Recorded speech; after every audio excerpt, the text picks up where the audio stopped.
After nearly 100 years of independent rule by the Hasmonean dynasty, Judea once again lost independence. In 63 BC, the Roman Empire was just beginning to set their eyes on Egypt and Syria.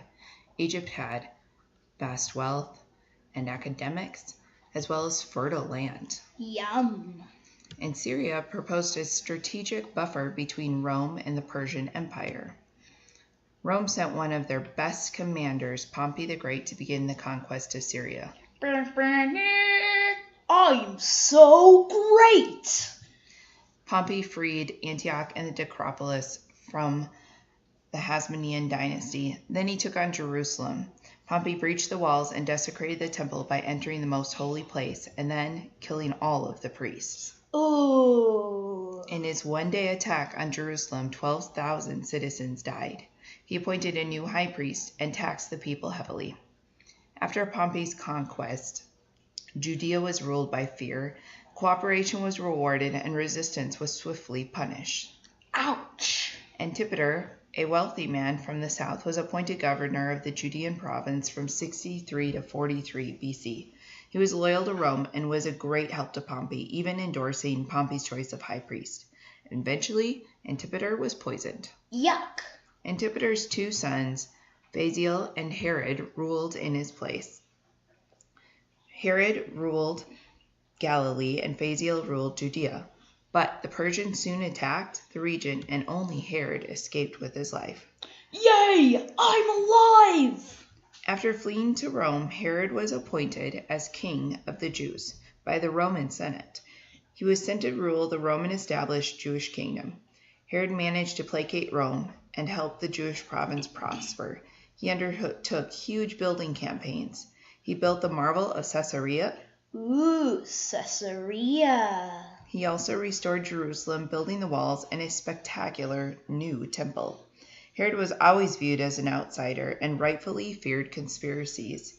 He even killed his own sons, and therefore his reaction to Jesus' birth as a messianic child is not that surprising. When Herod eventually died in 4 BC, he was not mourned. At his death, Herod had appointed 3 of his sons to rule over his kingdom. Archelaus ruled Judea. Hi. Antipas ruled Galilee. Hello. And Philip ruled the northern areas. Hola. Archelaus' region was erupting in turmoil. Over 2,000 Jewish captives had been crucified. He was in fact so vicious that both the Syrians and the Jews appealed to Augustus to have him removed. Mary and Joseph avoided the region because of his cruelty on their return from Egypt.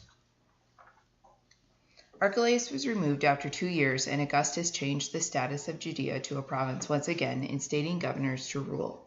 During the next 3 decades, a series of 6 governors ruled, including the 5th governor, who was Pontius Pilate. I wash my hands of this. Who of course had a role in the crucifixion of Christ. By 41 AD, Herod the Great's grandson was instated as King Herod Agrippa I. He was the most admired and pious of all of the Roman rulers. Yay! He honored the temple and read the law aloud with the priests. He also was responsible for James's death and imprisoning Peter. Boo!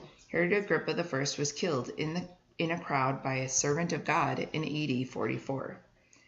Herod Agrippa I's son, Herod Agrippa II, was only 17 at the time of his father's death. Many thought he was too young to rule as king, so once again Judea was split into smaller provinces and ruled by governors.